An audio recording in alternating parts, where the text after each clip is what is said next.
परिमळाची धाव भ्रमर ओढी कैसी तुझी गोडी लागो मज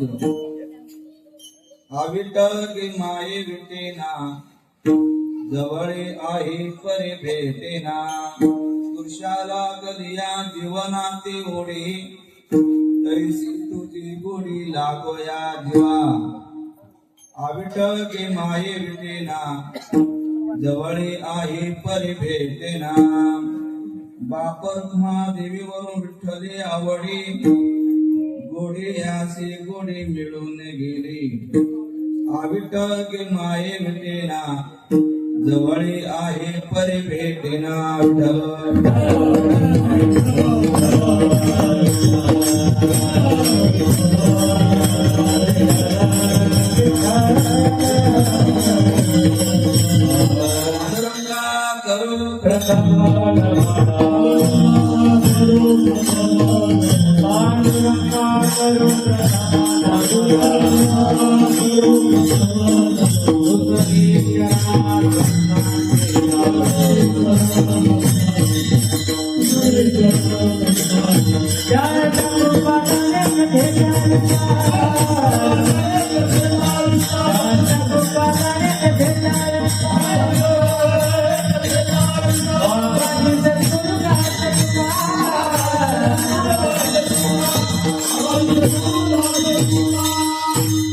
महायोग पेटे जटे भेमरथ्यां वरं पुंडरीकाय दातुं मुनीन्द्रै समागत्यतिष्ठं तमानन्दकन्दं परब्रह्मलिङ्गं भजे पाण्डुरङ्गं मनोजवं मारुततुल्यवेगं जितेन्द्रियं बुद्धिमतां वर्षं वातात्मजं वानरयोधमुख्यं श्रीरामदूतं शरणं प्रपद्ये सम्पाद्य ज्ञानं च विदाय भक्तिं विलोकितेन समाधिराज वैराग्यवन्तं सुविचारयुक्तं नमामि जोगं शिरसा गुरुं तं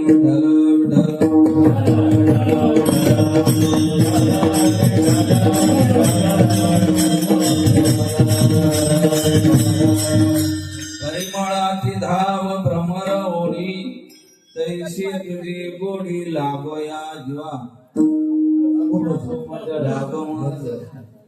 विठ्ठल माये विटेना जवळे आहे परी भेटेना. प्रस्तुत कीर्तन रूपी सेवेकरता निवडलेला अभंग साधकांचे मायबाप योग्यांची माऊली अशा माऊलींचा हा गोड अभंग आहे. अनेक प्रकरण आहे माऊलीच्या गाथ्यामध्ये. त्यामध्ये करुणापर प्रकरण आहे. त्यामध्ये फक्त 4 ते 5च अभंग आहे. विठ्ठल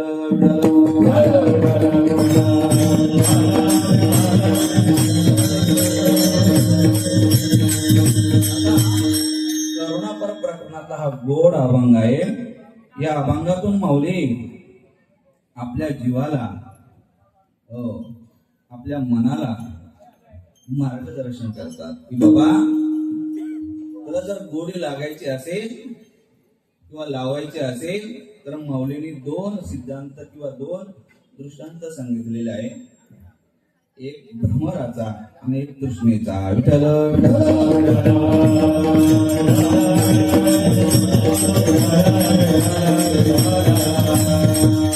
हा माऊलीचा गोड अभंग आहे.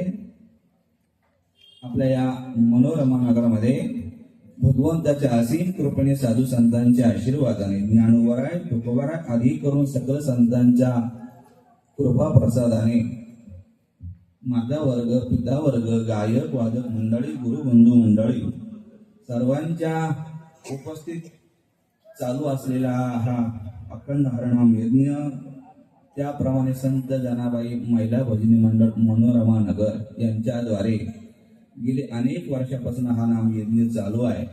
याही वर्षी मोठ्या थाटामध्ये आनंदामध्ये संपन्न होत आहे.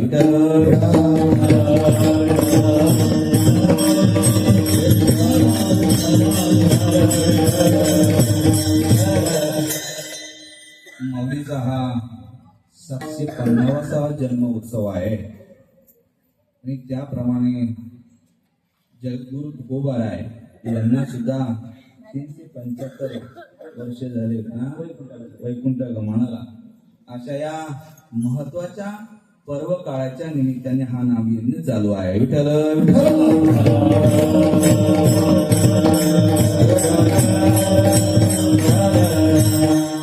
अशा या मनोनगर मध्ये ज्या ठिकाणी मन रमलं जात आहे, टाळकरी रमतात आणि साधक सुद्धा रमतात आळंदीवरून आल्यानंतर. असे या ठिकाणी असणारे आमचे गुरुबंधू अमोल महाराज यांच्या सुंदर अशा या नियोजनातून चालू असलेला हा नामयज्ञ आणि त्यांच्याबरोबर असलेले आमचे चैतन्य महाराज, त्यांच्यामुळे हे चैतन्य आपल्याला दिसत आहे.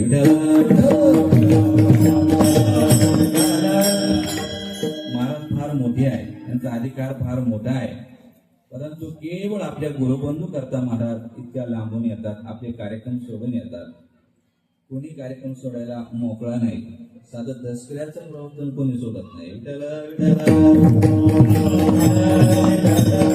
चैतन्य महाराज आहे, आकाश महाराज आहे. आतापर्यंत आकाश आम्ही वरती बघत होतो, परंतु आता ते आकाश आम्ही कीर्तनात बघतोय.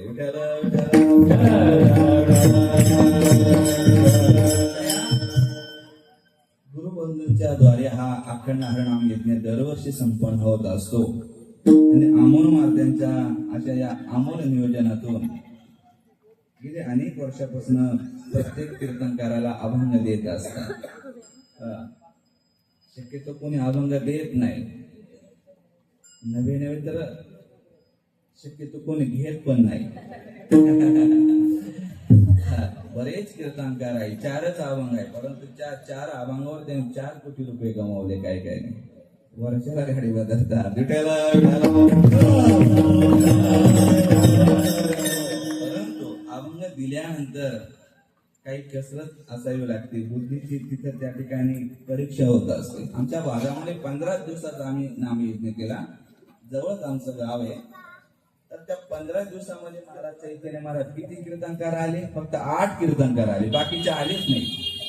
त्यांना विचारायचं काय झालं, कुठपर्यंत आले? कोणी म्हणायचं थंडी वाजली, ताप आला, कान दुखते. त्यांचं काहीच दुखत नव्हतं, परंतु अभंग दिल्यामुळे ते आजारी पडले.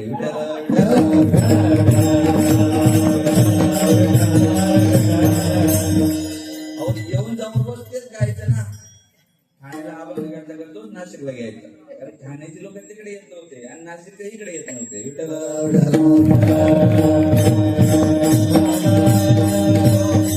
परंतु आमच्यासारख्या साधना करता हा विशेष पर्व काळ आहे की जेणेकरून या अभंगावर चिंतन करता येतं होतं. आणि शक्यतो माऊलीच्या अभंग कोणी शक्यतो कीर्तन घेत नाही.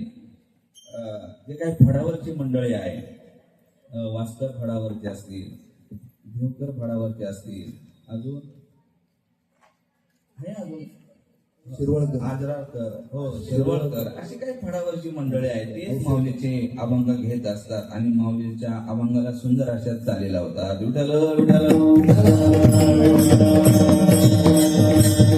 आज हा माझ्या वाटेला योग आलेला आहे. अमोल महाराजांच्या या मार्गदर्शनातून आपलं हे जनाबाई भजनी मंडळ फार मोठं आहे आणि असंच हे मंडळ पुढे सुद्धा चालत राहावं.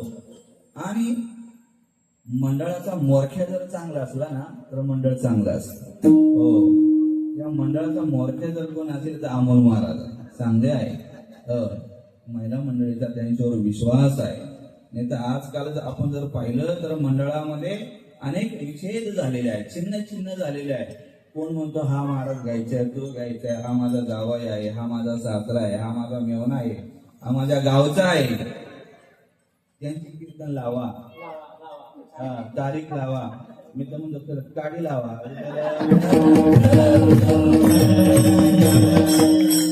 नाही, अमोल महाराज म्हणतील ते चालू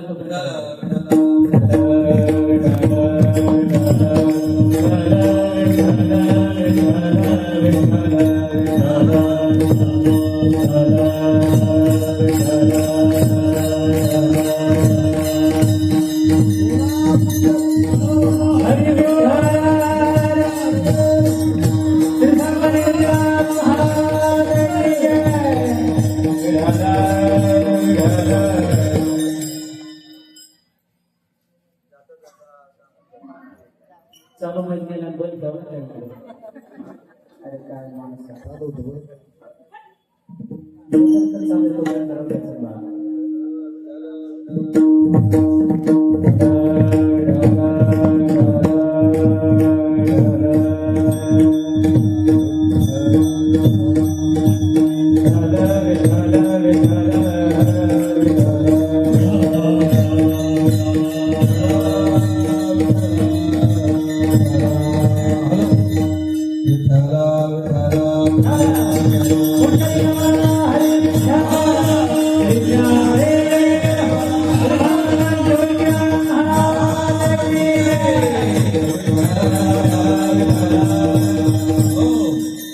असाच विश्वास अशा महाराजांवर ठेवावा की जेणेकरून ते योग्य कीर्तनकार आणतील आणि योग्य आपल्याला मार्गदर्शन करतील.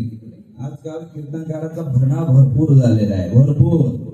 बाबांच्या भाषेत झालंय म्हणायचं झालं तर उभं पीक आलेले सध्या महाराज लोकांचं. हो, उभं पीक आलेले आहे. परंतु आपण महाराजांवर विश्वास ठेवला आणि चांगल्या प्रकारचे कीर्तनकार या ठिकाणी आपण दरवर्षी बोलावतात. छोट्या माऊलीच्या भाषेत सांगायचं झालं तर हात गाडीवरचा माल कोणी आणत नाही या ठिकाणी. सगळा ताजा माल आहे, काजू बदाम.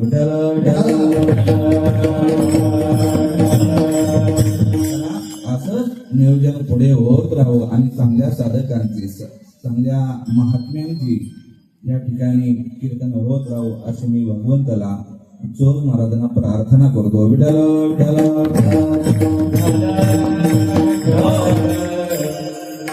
माऊलींचा हा गोड अभंग आहे. माऊली या अभंगातून तुम्हा आम्हाला गोड मार्गदर्शन करतात, आपल्या जीवाला आपल्या मनाला मार्गदर्शन करतात की बाबा त्या भगवंताच्या ठिकाणी कशी ओढ लागायला पाहिजे असं गोड मार्गदर्शन करतात. चला, या जगाचा जर आपण विचार केला तर याचे यावत मनुष्य प्राणी मात्राच्या ठिकाणी प्रत्येकाच्या ठिकाणी ओढ आहे. ओढ नाही असा मनुष्य, असा प्राणी, असा पशु आपल्याला सापडणार नाही.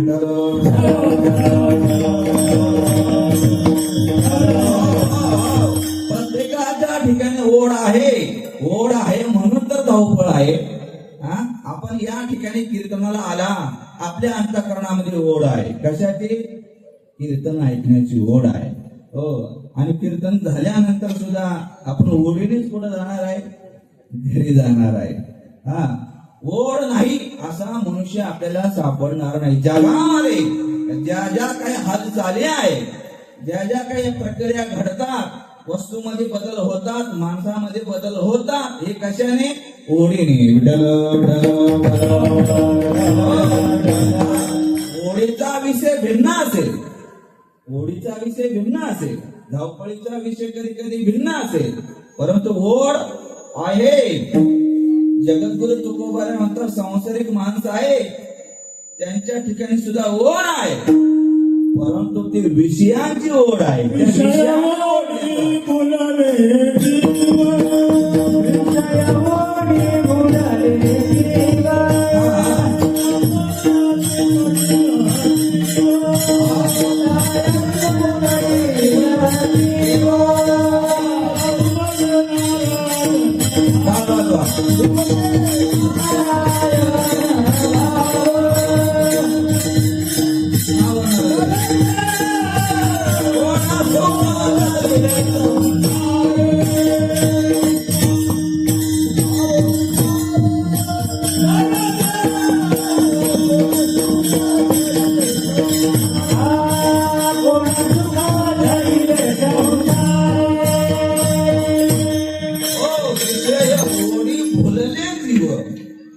विषयाकडे मनुष्य धावतो, तो सहजासहजी धावत नाही.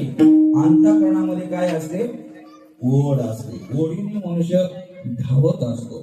आपण गावावरनं, आपल्या देशावरनं मुंबईला आलात, ओढीनेच आलात. ओढीशिवाय मनुष्य कुठे जाऊ शकत नाही, कुठं पाहू शकत नाही. मग ती डोळ्याची ओढ असेल, कानाची ओढ असेल, मनाची ओढ असेल, पायाची ओढ असेल, परंतु मनुष्य धावतो.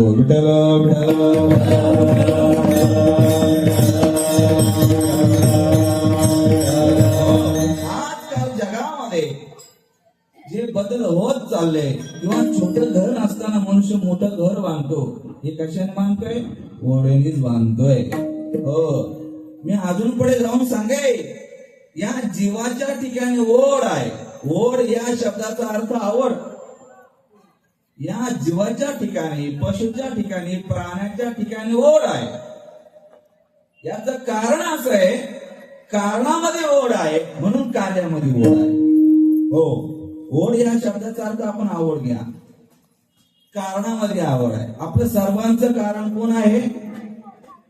परमात्मा आहे, ब्रह्म आहे, तो भगवंत आहे. आणि त्या भगवंताच्या ठिकाणी, त्या ब्रह्माच्या ठिकाणी ओढ आहे म्हणजे आवड आहे. म्हणून तर एका खेड्यामध्ये म्हणतात ना, बाबा पहिले हे काहीच नव्हतं, परंतु हे कसं काय निर्माण झालं? पहिले कोटेच नव्हते काही, पहिले कोटेच नव्हते काही.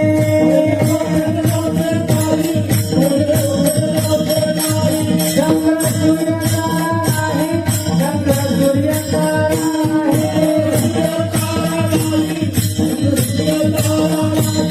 उगे सूर्य होते काही, उगे सूर्य होते काही.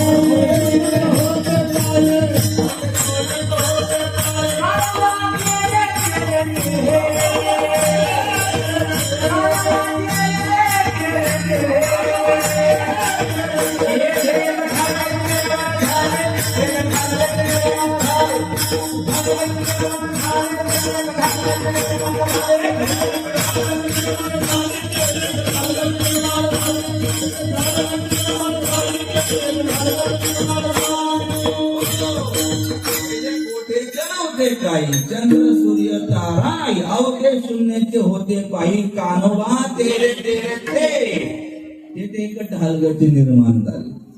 हे कसं काय निर्माण झालं? म्हणून अजून एका खेड्यामध्ये गोड सांगतात, नवे त्याचे कैसे झाले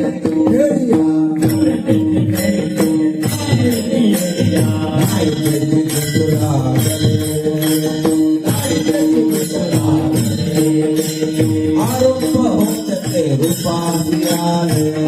होते रूपांतियाले, शिव शिव नाम पावले रे,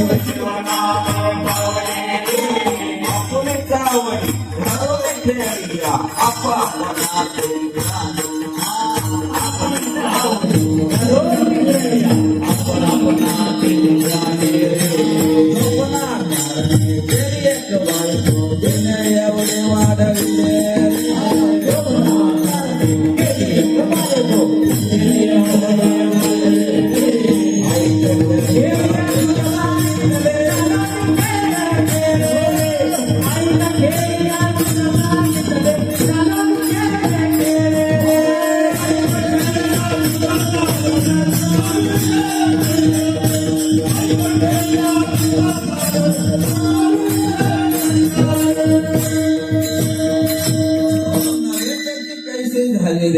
मला हे आहे की कारणामध्ये ओढ आहे म्हणून कार्यामध्ये ओढ आहे. आपण सर्व त्याचे अंश आहोत. ममैव अंशो जीव रोगे जीव भूत सनातना तुका म्हणे कैची जीव कोठे जीव निराळा. मौलींच्या लक्षात आलं की अरे हे जो विषयाने ओढलेलं आहे, हे जग विषयाने ओढलेलं आहे, परंतु यांची ओढ ज्या ठिकाणी पाहिजे त्या ठिकाणी नाहीये. कारण की ज्या ठिकाणी उद्धार होणार आहे, कल्याण आपलं आत्महित होणार आहे, अशा ठिकाणी ओढ नाहीये. अनेक जीवांची ओढ आहे. मौलींनी त्याच्याकडे पाहिल्यानंतर माऊलींनी त्याचं उदाहरण दिलं नाही. समाजाच्या लक्षात यावं, साधकाच्या लक्षात यावं की ओढ कशी असावी, जिज्ञासूच्या मुमुक्षूच्या लक्षात यावं. कारण या जगामध्ये 4 प्रकारचे लोक आहेत: पामर, विषयी, जिज्ञासू आणि मुमुक्षू. आणि मुक्त आहे ना, मुक्त त्याचा काही विषयच नाही. पामर तर आहे की त्याला काही समजतच नाही. विषय तर त्याचा विषय सोडून द्या. करण्याची नावे भलतेची करी, परंतु जो जिज्ञासू आहे, मुमुक्षू आहे, अशा साधकाच्या ठिकाणी कशी आवड असावी, कशी गोडी असावी, म्हणून ज्ञानोबरांनी कशाचं उदाहरण दिलेलं आहे? परिमळाची धार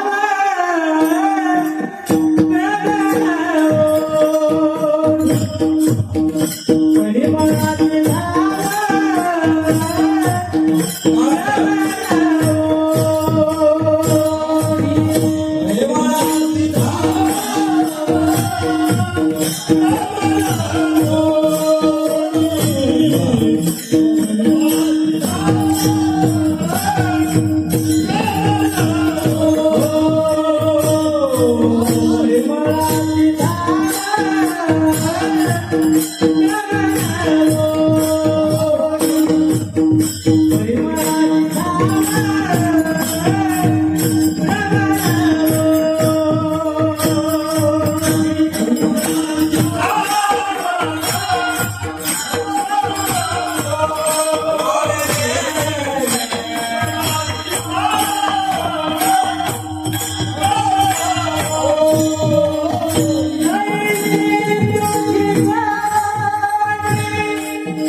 चैतन्य महाराजांनी चाल म्हणजे चैतन्य निर्माण झालं. विठ्ठल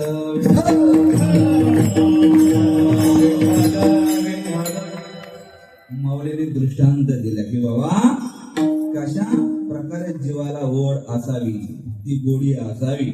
तर माऊलीने उदाहरण दिले. कशाचं बाबा? हो, परिमळाचं नाही, भ्रमराचं. परिमळाची धाव भ्रमर ओढी. भ्रमर केवढा असतो? केवढा असतो? हे बावन्न एवढा असतो. एवढा नाही, भ्रमर छोटा असतो. हो, ज्ञानोबा म्हणतात तो भ्रमर कुठून आलेला असतो, किती दुरून आलेला असतो माहिती नाही. कुठून आलेला असतो? हा, दुरून आलो मी का? दुःख झाले आता. हा, आपण भ्रमरच आहे. हा, विठ्ठल तो भ्रमर परिमळ सेवन करण्याकरता, त्याचा सुगंध सेवन करण्याकरता तो भ्रमर दुरून आलेला असतो. हो, भ्रमर सामान्य नसतो बरं. त्याचं ताकद, त्याचे सामर्थ्य जर आपण जर बघितलं तर तो भ्रमर एखाद्या लाकडावर जर बसला ना, त्या लाकडाचा तो भोगा करतोय, खकानाच करतोय. ज्ञानोबरांनी ज्ञानेश्वरीमध्ये त्याचं वर्णन केले त्या भ्रमराचं. सामान्य नसतो तो भ्रमर. दैसा भ्रमर भीती कोडे, भल तैसे काष्ट कोरडे, परी कळे गे माझी सापडे कोवळी. जैसा भ्रमर भीती कोडे. हो, भ्रमर सामान्य नसतो. ज्या झाडावर बसतो, ज्या झाडाची तो संगती करतो, त्या झाडाला तो पोखरतो, त्याचा भुगा करत असतो. असे बरेच भुंगे इथं बसतात, त्याचाच भुगा करतात.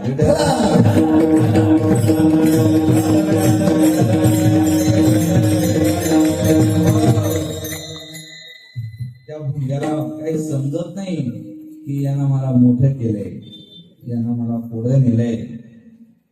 काही नाही, कोणतेही लाकूड असो, सागाचा असो, शिसाचा असो, कशाचे असो, तो भुंगा काय करत असतो, त्याला कोरत असतो. परंतु असा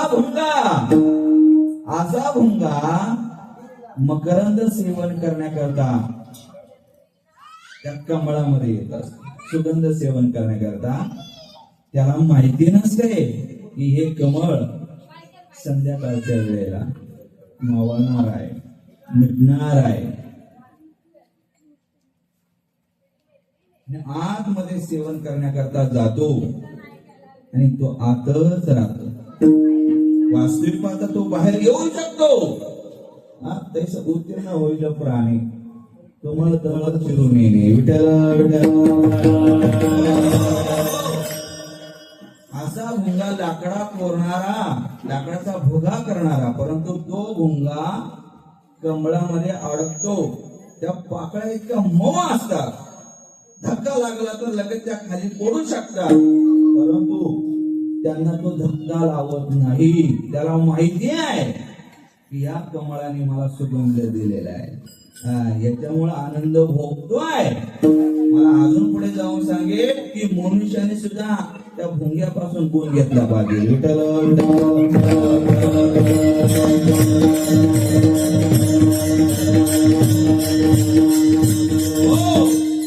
भुंगा त्या कमळाला धक्का सुद्धा लावत नाही. हो, धक्का सुद्धा लावत नाही, सुगंध देतोय. आपण सुद्धा त्या भुंग्यातून शिकलो पाहिजे. अरे, ज्याने आपल्याला मोठं केलेलं आहे, ज्याने आपल्याला वेळोवेळी मदत केलेली आहे, ज्याने आपल्याला सहकार्य केलेलं आहे, ज्याने आपल्याला परमार्थामध्ये, संसारामध्ये पुढे आणलंय, प्रत्येक वेळेला आपल्याला सहकार्य केलेलं आहे, त्यांच्यामुळे आपण मोठं झालोय. कृतज्ञ नाही झालं पाहिजे, कृतज्ञ झालं पाहिजे.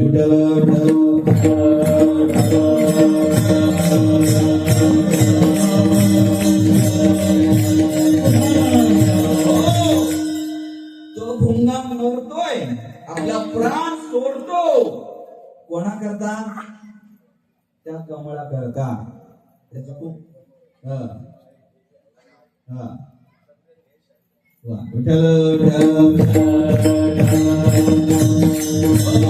हळवारपणाने तो भुंगा पाय ठेवत असतो. कशावर? कमळावर.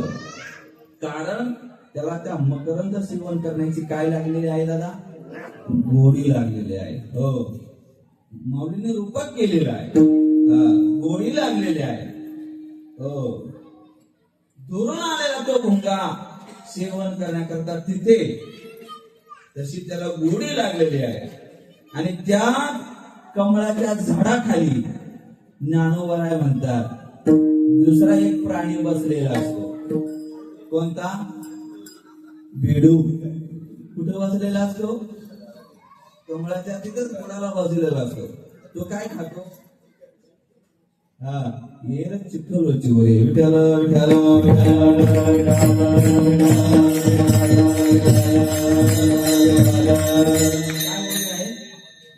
कमलकांदा आणि दरदरी नांदमुख एकेची धरी परी भ्रमरा सेवेचे येरू चिखलोची वरे. भ्रमर दुरून आलेला असतो सुगंध सेवन करण्याकरता, परंतु त्याच कमळाच्या झाडाखाली बेडूक असतो. परंतु तो बेडूक काय करत असतो? बेडकाने चिखल खावा,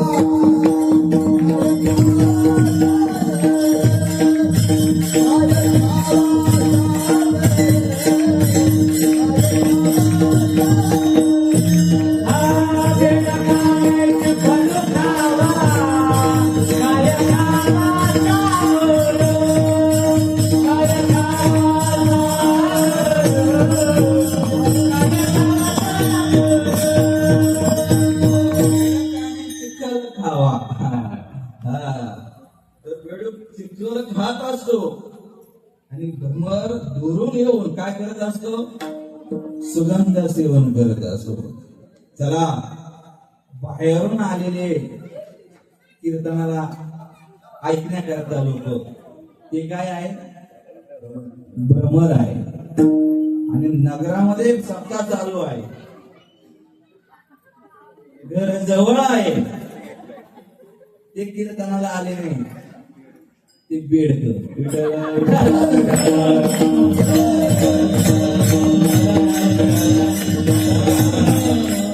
आहे ना. इथं सुद्धा काही लांबून भ्रमर असतील. नितीन कंपनी ना. अजून बरेच लांबून आलेले काही. हो, पण इथं नगरामध्ये लोकांची कमी नाहीये. भरपूर लोक असतील ना. विचारत नाही तुम्हाला किती संख्या आहे, परंतु जवळ आहे. काय आले जवळचे भ्रमर, परंतु जे आले नाही, जवळ असूनही गाड्या लावून आतमध्ये बसले.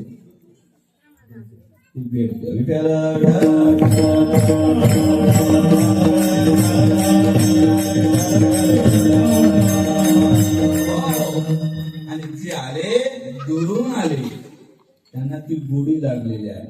जसं तो भ्रमर दुरून आलेला असतो बघा, याला सुद्धा कळालं की आपण कीर्तनाला जायला पाहिजे.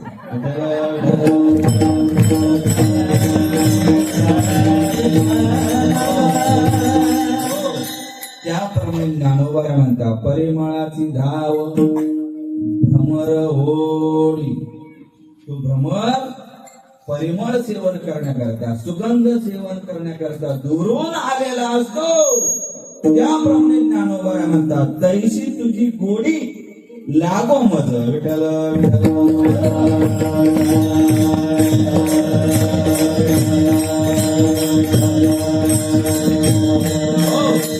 त्याप्रमाणे साधकाला, जिज्ञासूला, तुम्हा आम्हाला पामर लोकांना अशी गोडी लागावी. कशाप्रमाणे? त्या भ्रमराप्रमाणे. भ्रमर दुरून आलेला असतो सेवन करण्याकरता सुगंध. तसं आपण सुद्धा कुठून आलोय माहितीये का आपल्याला? कुठून आलोय? देश वेश नव्हे माझा आलो.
माहिती सुद्धा नाही.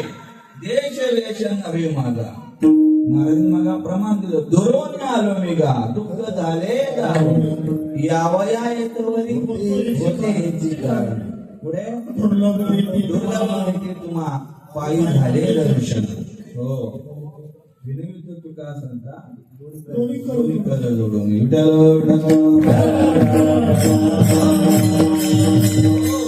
आपण दुरून आलोय. आपण सुद्धा भुंगेच आहोत ना, दुरून आले माहिती नाही. परंतु अशा आपल्यासारख्या पामरांना, साधकांना ज्ञानोबराय मार्गदर्शन करतात. बाबा, गोडी लागायची असेल तर अशा भ्रमराप्रमाणे गोडी लावा. जसं तो भ्रमर दुरून आलेला असतो सुगंध सेवन करण्याकरता, त्याप्रमाणे आपल्याला सुद्धा अशी गोडी लागली पाहिजे. तैशी तुझी गोडी लागो मज. जवळ आहे तो भगवान परमात्मा, जवळ आहे. परंतु आपल्याला त्याची भेटी होत नाही ना. ज्ञानोबाराने अजून एक दृष्टांत दिलेला आहे. पायीपा पवित्र दूध पवित्र आणि गोड पाशी पत्राड आवेरोनी कृष्ण अशुद्ध काळी मिशी विठ्ठल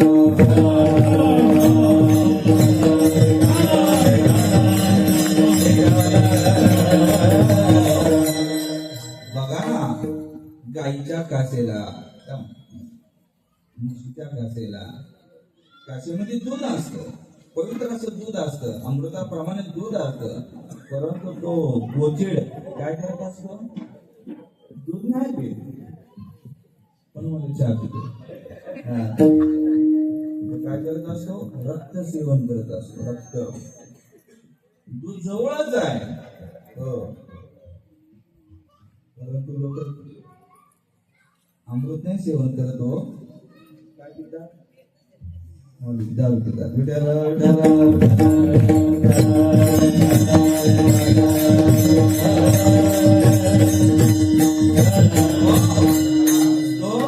अशा या ब्रह्मांडाचा दृष्टांत माऊलीने दिलेला आहे. वास्तविक पाहता माऊलीने अनेक रूप केले त्या ब्रह्मांडावर, म्हणून त्या ब्रह्मांडाला सांगतात की बाबा तुझा एक अवगुण आहे, तो सोडून दे, असं माऊलीने एका ठिकाणी रूपक केलेले आहे. ऋण झोन ऋण झोन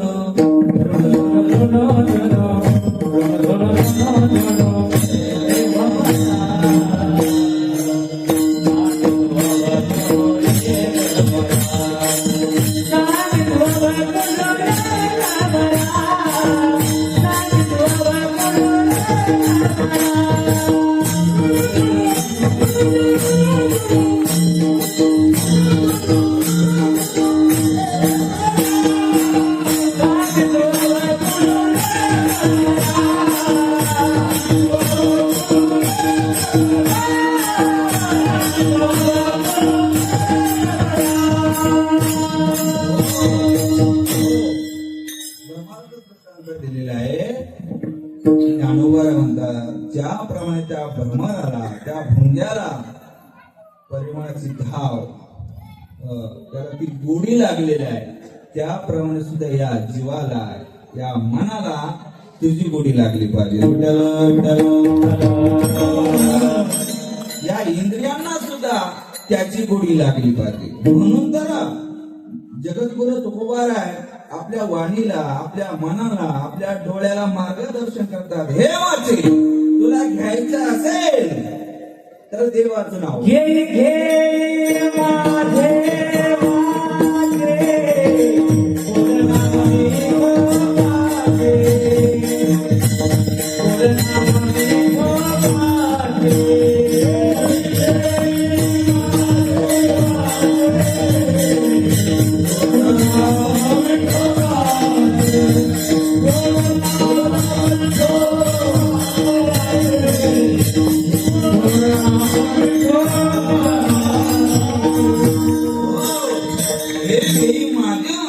गोड नाम विठोबाचे.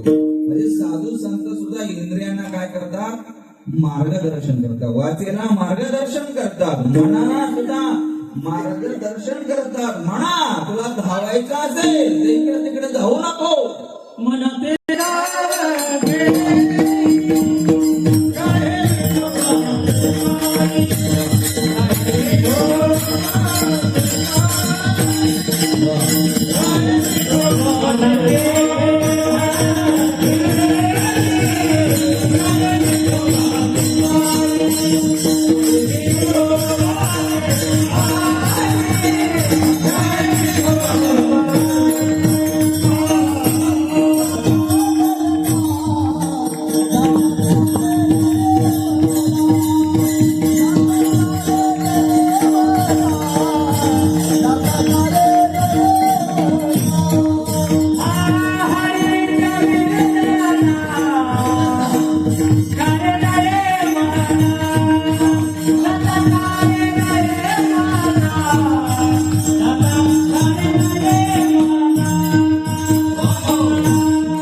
हरीच्या जागरणाला का जात नाही? हरीच्या भजनाला का जात नाही? दुसऱ्याच भजनाला जातो वर जागरण राहतो. परंतु कीर्तन 5 मिनिटं पुढे गेले की लगेच मला घड्याळ दाखवतो.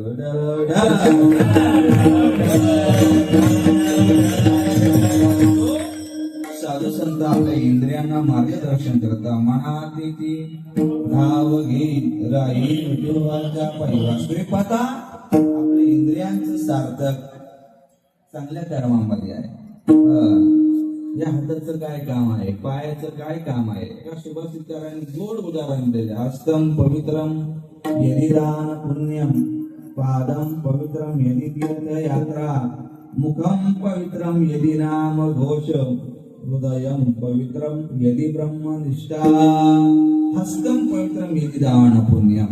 या हाताचं काम काय आहे, काय आहे. आता एका शब्दाला विचार किंवा काम कोण.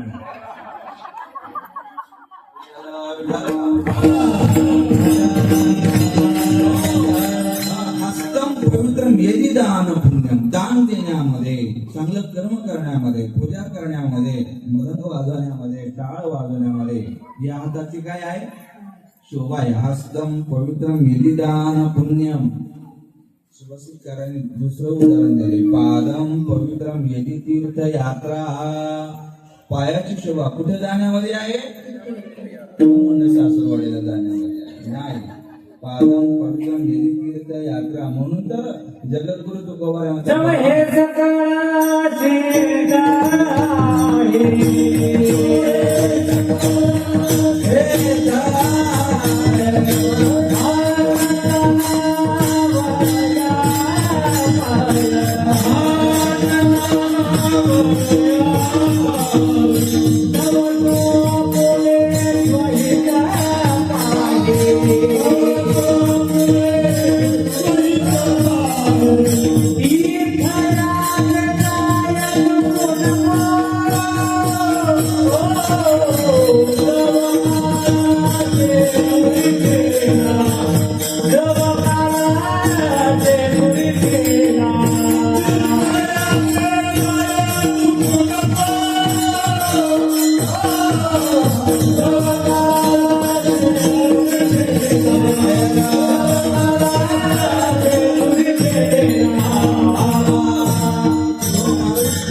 सिद्ध आहे.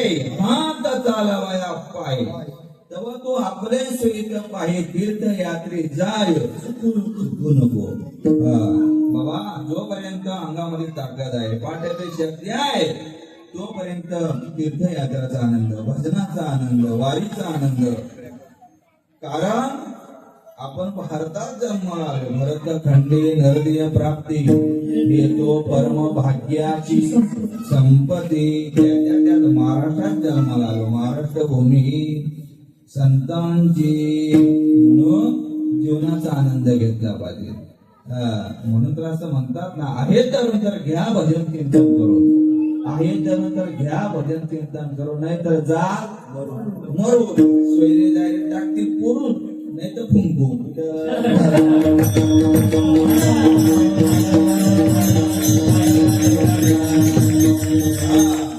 पुन्हा पुन्हा पुन्हा पुन्हा आपण या ढोकळेला येऊ, मनोरमा नगरला येऊ. कोणी सांगितलं हो, फार दिवसांनी आपण आलो इथं. नदे है दुर्लभ जाना, नदे है दुर्लभ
होता दिसा फेरा आलाया नगरा.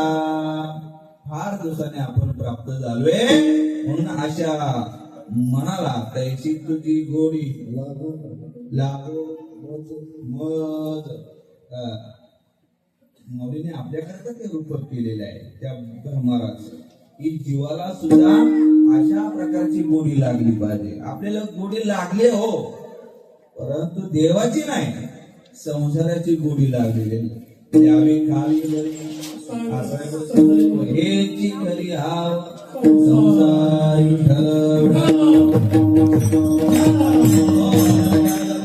ठरवी संतान.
तुम्ही दुसऱ्याच्या ताब्यात द्या सप्ताह ते सगळं जिल्ह्यात घेऊन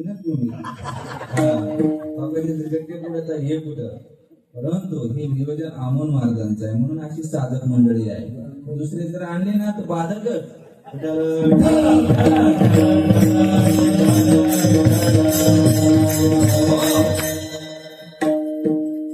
काय प्रमाण केलं महाराजांनी? वाढावी संतान ही आपली धाव आहे, ही आपली गोडी आहे. मुलं मोठा व्हावा, मोठा झाल्यानंतर त्याचं 2चं 4 व्हावं, 4चे 8 व्हावे, 8चे 16 व्हावे, वीर मांडवा जावा.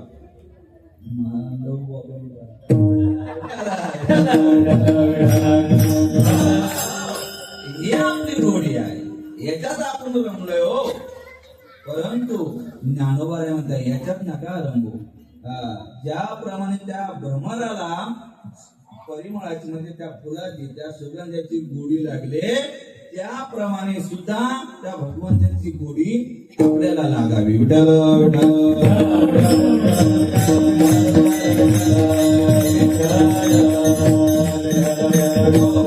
परिमळाची धाव भ्रमर ओढी तैशी तुझी गोडी लागो मज.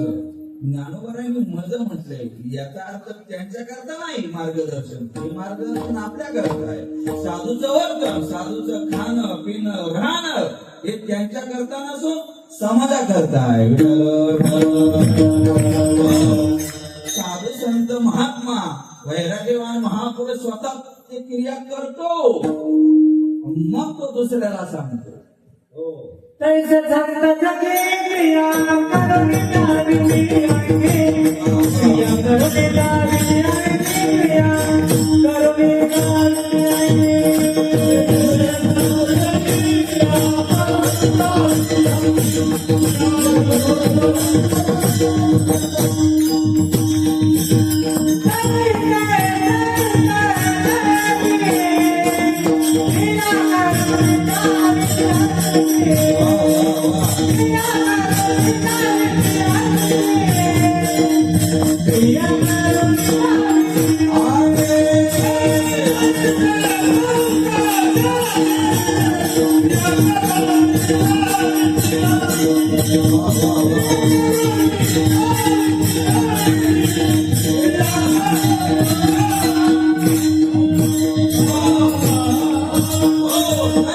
संत जगी क्रिया करुणी दाविती अंगी. तैसी तुझी गोडी लागो मग ज्ञानोबा म्हणतात. याचा अर्थ ज्ञानोबांना गोडी नव्हती असं नाही, परंतु ते साधकाच्या भूमीतून बोलतात की बाबा जशी मला गोडी लागलेली आहे तशी तुम्हाला सुद्धा ती लागावी. हा ते रूपक मौलीने स्वतःवर घेतलेलं आहे. काल परवा गुरुवारी मधुबाबांना म्हटलं, बाबा तब्येत तुमची बरोबर नाही, तुम्ही आता 4 वाजता उठू नका. तर ते काय म्हणले, मी जर 4 वाजता नाही उठलो, मी जर 8 वाजता उठलो, तर विद्यार्थी 10 वाजता उठतील.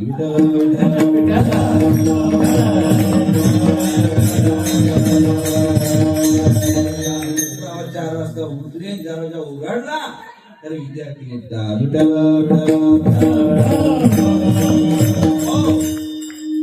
बाबा नेहमी सांगत असतात, मनुष्याने पाठीभर आचरण करावं, पाठीभर आचरण करावं आणि मग चिमुटभर सांगावं. आमचं उलटय, आणि चिमुटभर आचरण करतो, पाठीच्या पाट्या सांगतो.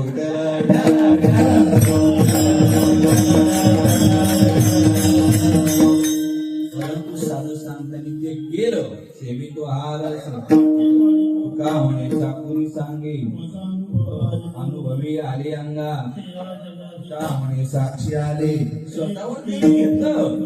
त्याप्रमाणे ज्ञानोबा म्हणतात, तैसी तुझी गोडी लागो मत. याचा अर्थ त्यांना गोडी नव्हती असं म्हणू नका, गोडी होती, परंतु अशी गोडी साधकांना लागो.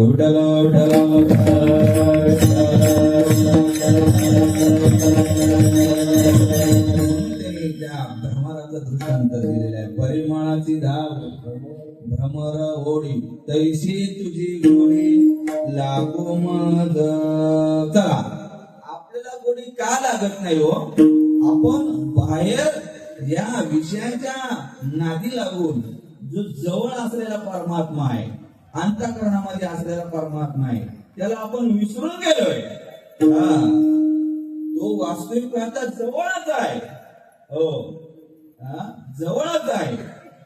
बाकीच्या विषयाने तो आपल्याला दिसत नाही. मला सांगा, पाणी खाली आहे, फक्त आपण काय केलं पाहिजे, त्याचं पाण्यावरचं जे शेवळ आहे ना, ते दूर केलं पाहिजे. पाणी खालीच आहे.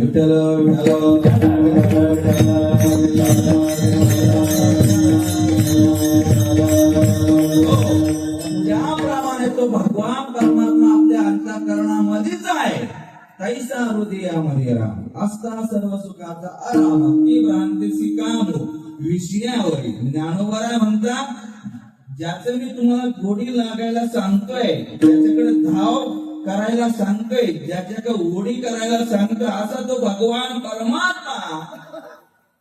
त्याला वीट नाहीये, संसाराला वीट आहे, परमात्माला वीट नाहीये. दुसऱ्या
ज्याच्याकडे मी तुम्हाला भावाला सांगतोय, त्याची आवड तुम्हाला सांगतोय ना, असा तो भगवान परमात्मा. त्याला वीट नाही, तो अवीट आहे. अवीट की माई विटे ना वीट नाही, पांडुरंगी वाडीमणी अर्थजा. संसारामध्ये जे जे पदार्थ आहे त्यांना वीट आहे. हो, मनुष्य एक ना एक दिवस विटतोच. किती जरी आवडीचा पदार्थ असला, मनुष्य असला, तर एक ना एक दिवस विटतोच ना. कोणताही पदार्थ असो, एखाद्याला गुलाबजाम आवडत असेल, पहिला खाला की त्याला आनंद वाटतो. खाऊन खाऊन किती खाणार हो. 2-3 दिवसापूर्वी एक मनुष्य माझ्या समोर बसलेला होता. तिला त्याला म्हणलं, बाबा किती गुलाबजाम खात असेल. त्यांनी मला प्रश्न केला, तुम्ही किती खातात? 2-3 ठीक आहे. तुम्ही महाराज, मी एका काली 70 गुलाबजाम खातो.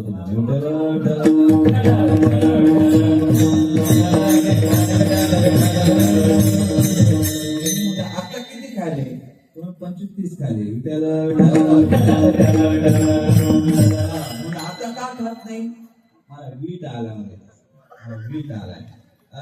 संसारामध्ये वीट येतो, पदार्थाचा वीट येतो, माणसांचा सुद्धा कधी कधी वीट येतो. हे पती पत्नी जवळ असतात, काही कालांतराने ते एकमेकाचं संबंध सुद्धा ठेवत नाही. मुलगा दुसऱ्या बाप मुलाकडे, तर मुलगी म्हणजे आई मुलीकडे असते. त्याचा काय आलेला असतो? वीट आलेला असतो. हो, परंतु हा पांडुरंग परमात्मा, हा भगवंत, त्याला वीट नाहीये. नारायणा वीट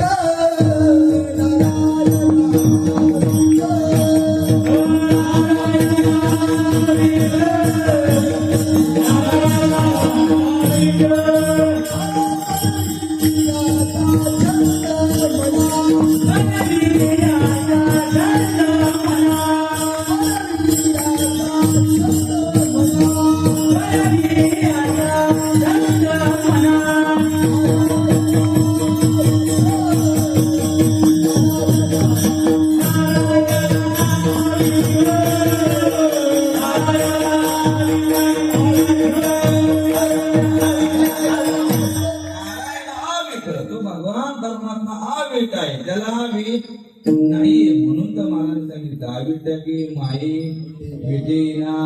आणि तो भगवान परमात्मा जवळच आहे. जवळी आई परिवेटेना, तो आपल्या जवळच आहे. आणि आपल्या जवळ आहे म्हणून आपण त्याच्या जवळ आहे. विठ्ठल आपल्या जवळ तो गेला की दूरची आपल्याला उचलायला येतात.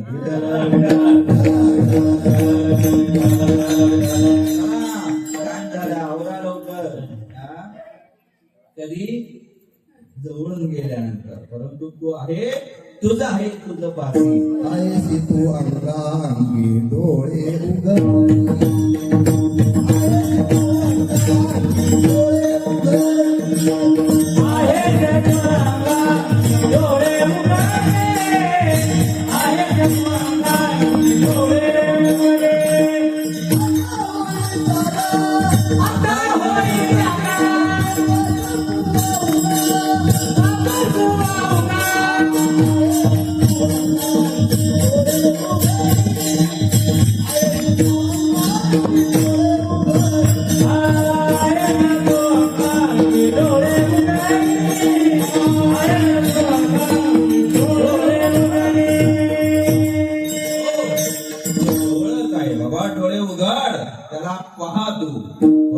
तुझं आहे, तुझं पासी परी तू जागा चुकलासी.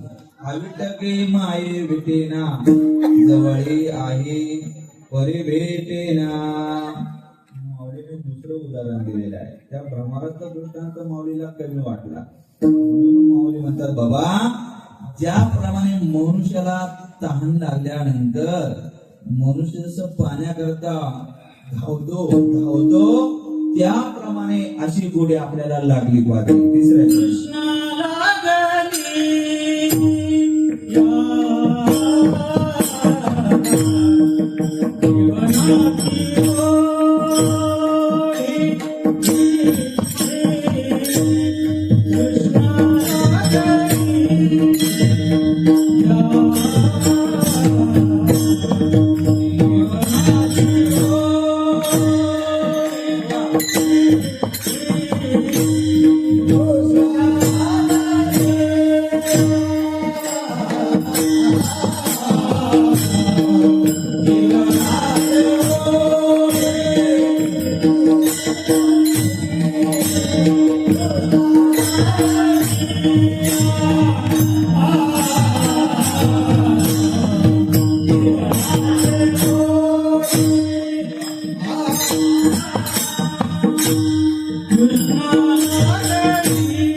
अविटणारी चालू होती परंतु आपण विटून टाकली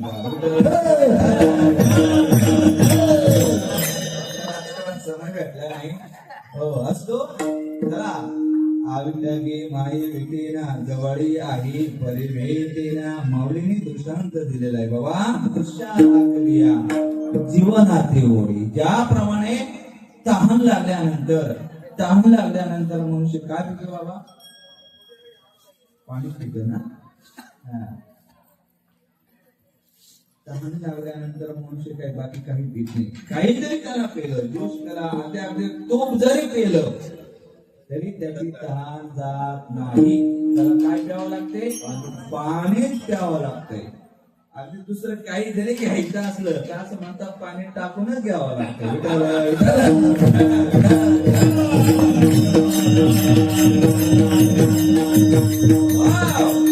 मनुष्य म्हणतो नाही मला पहिले तहान लागलेली आहे मला पाणी प्यायचं आहे मनुष्य काही खाऊन आपली भूक शांत करू शकतो परंतु काही पिऊन ताण भागू शकत नाही त्याच्याकरता काय प्यावं लागेल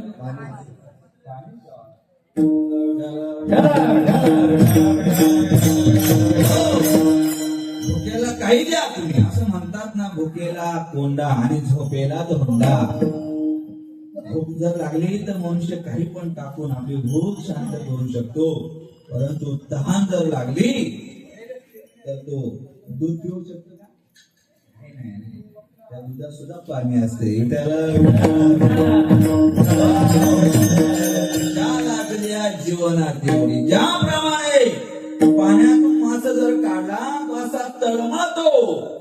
त्याप्रमाणे जगत करतो कवर आम्ही सुद्धा तळमळत त्या भगवंता करता जीवना वेगळी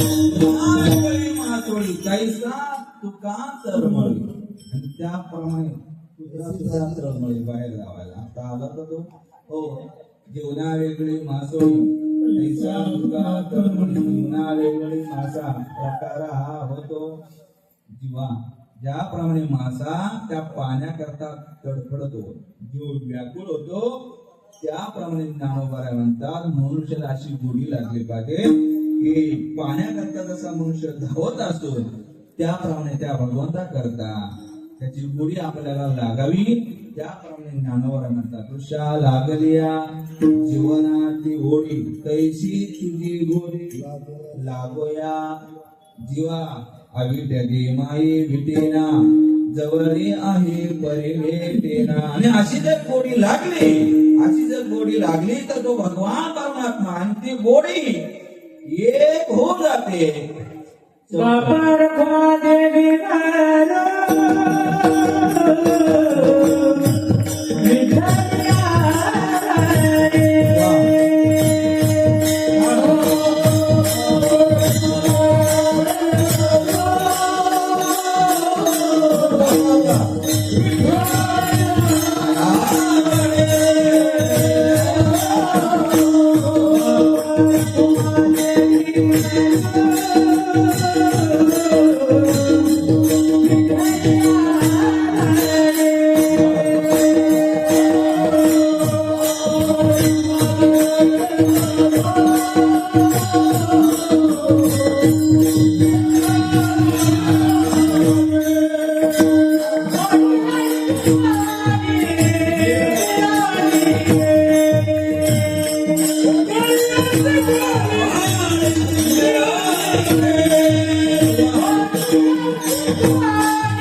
Bye.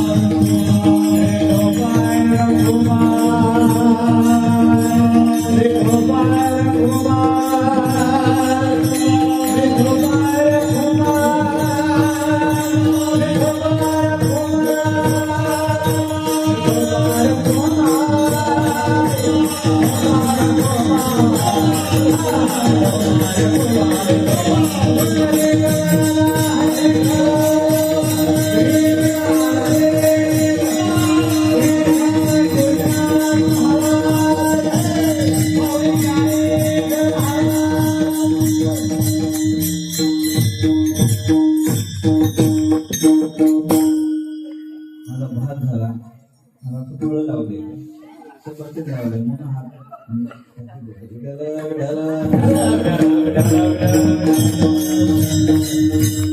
काल परवा असंच झालं आमच्या गावाकडे राजूर भागामध्ये हार घालायला आलेली होती. आता इथं आरती बाबा आहे त्यांचा विषय सोडून द्या. ती व्यक्ती आलेली होती. आता त्यांना हार घालावा का बुका लावा की ताट खाली ठेवावं काय सुद्धा त्यांना सरळ ते बुक्याचे ताट माझ्या हातात दिलं. माझ्या हातात दिलं त्याच्यात बुकावर त्याच्या बोटाला लावला मला लावला हार घातला निघून गेला. ताट माझ्याच हातात दुसरे यायचे माझ्या हातात माझ्या घ्यायचे मलाच लावला. हो हो शेवटचा जो होता त्यांना सुद्धा ते बुकेचं हात मागलेला तो माझ्या शर्टाला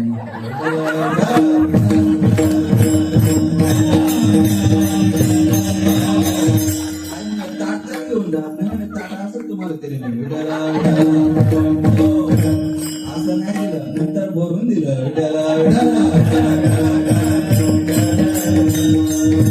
हो ज्ञानोबा म्हणतात बाबा त्याची गोडी जर लागली त्याची आस जर लागली तर ज्ञानोबा म्हणतात बापर देवीवरून विठ्ठली आवडली गोडी अशी गोडी मिळून गेली. हो असा भाग सांगतात की त्या विठ्ठलाला जरी आपली आवडी लागली तर तो विठ्ठल सुद्धा आपल्या ह्या जीवाला त्याच्यामध्ये मिसळून घेतो आणि या जीवाला त्याची आवडी लागली तरी तो सुद्धा त्याच्यामध्ये मिसळून घेतो. असं म्हणतात ना देव तेळी आला दिवस झाला सादला हा पर्वकाळ गेला अंतरीचा मळ तो जीव सुद्धा त्याच्यामध्ये मिसळून जात असतो.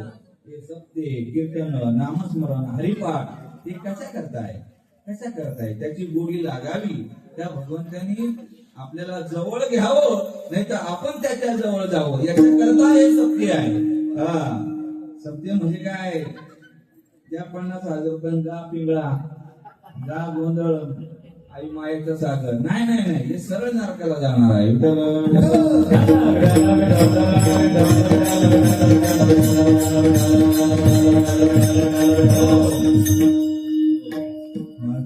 सुंदर सांगितलं की फार अवघड झालेलं असं वाटतंय ज्ञानेश्वरी गाथा घेऊन वाचावं आपलं नामचिंतन करावं बाकी काही करू नये. परंतु लोकांकरता करावं लागतं तो भाग वेगळा आहे. परंतु नामचिंतन नामसाधना आपल्या बरोबर येणार आहे. करा हरिभक्ती परलोकी कामा यमा पाशोनिया हे उदाहरण दिलेलं आहे. ब्रह्मराचं उदाहरण दिलेलं आहे. कृष्णेचं उदाहरण दिलेलं आहे. अशी गोडी आपल्याला लागावी की ज्या गोडीने आपलं जन्माचं सार्थक झालं पाहिजे. तुका म्हणे जन्मा आल्याचे सार्थक विठ्ठलाचे देखलिया अशी गोडी लागली पाहिजे. कारण तो भगवान परमात्मा इतका गोड आहे त्याचं स्वरूप इतकं गोड आहे, त्याचं नाव सुद्धा गोड आहे, त्याचं सौंदर्य सुद्धा गोड आहे. म्हणून तर अनेक ठिकाणी वर्णन केले. आवडे हे रूप बोललेले सगुण इतका तो सुंदर आहे, त्याची कांती सुंदर आहे, त्याची डोळे सुंदर आहे, त्याचे मुख सुंदर आहे, त्याचं नाव सुद्धा सुंदर आहे. किती सुंदर आहे, किती गोड आहे. अमृतापेक्षाही त्याचं नाव गोड आहे. अमृतावनी गोड नाम तुझे देवा जीवे गोड दिन असं तो गोड आहे. आणि अशा गोड भगवंताची या जीवाला काय लागावी, गोडी लागावी असं ज्ञानोबारांचं आपल्याला मार्गदर्शन आहे. परिमळाची धाव भ्रमर ओढी तैसी तुझी गोडी लागून जाविट गे माई विटेना जवळी आहे परी भेटेना ज्ञानेश्वर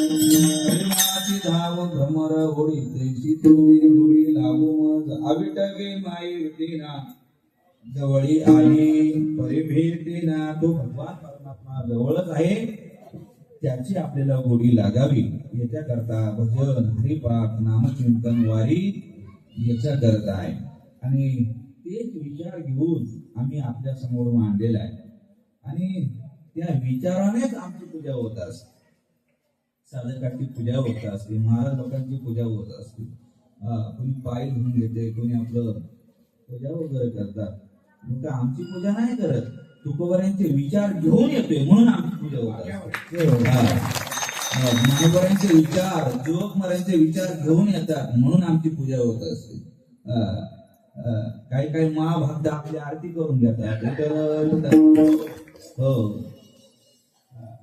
परंतु आरती ही ज्ञानोबऱ्यांची तुकोबऱ्यांची करावी आमचे जोग महाराज इतके मोठे परंतु जोग महाराजांची सुद्धा आरती कुठं नाहीये जोग महाराजांचा फळ कुठं नाहीये आता निंद्या वगैरे फळ वगैरे निघाले परंतु नाही जोग महाराजांची आरती नाही असं नाही जोग महाराजांची आरती आहे त्या दिवशी गुरुवारी बाबांना मी विचारलं बाबा आपल्याकडे जोग महाराजांची आरती आहे मग ती घ्यायची का काय नाही म्हणे आपला भारतीय संप्रदाय जोग महाराज स्वतःची आरती करून घ्यायला मान्य नाहीये ज्ञानोबा तुकोबऱ्यांची आरती त्याच्यातच सर्व आरती आहे पंचरत्न हरिपाठ आहे बाबांना म्हटलं तेवढं घ्यायचं का नाही ज्ञानोबऱ्यांचा हरिपाठ घेतला की सर्वांचा हरिपाठ आहे ज्ञानोबाचा सुद्धा हरिपाठ आहे परंतु पहिला ज्ञानोबऱ्यांचा आहे मला हे सांगायचं आहे म्हणून अशा विचारांची लोक पूजा करत असतात म्हणून त्या लोकांची महाराज लोकांनी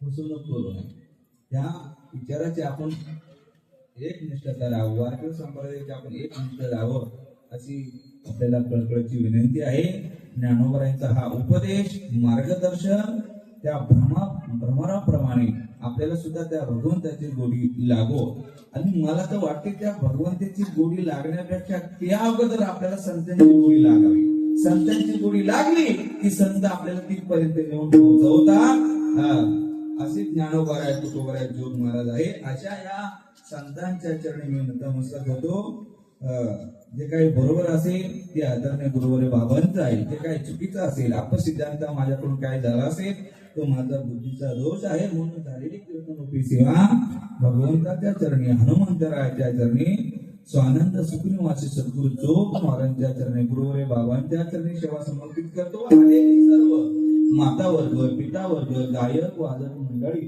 साधक मंडळी सर्वांच्या चरणी नतमस्तक होतो वाणीला उभी राहा चाल म्हणायचे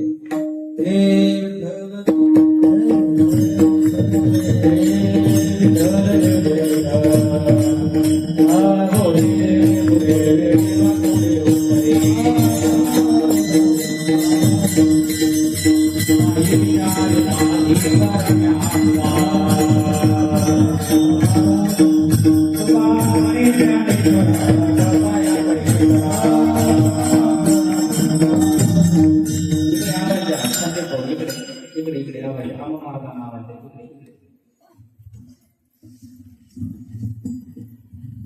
आमचे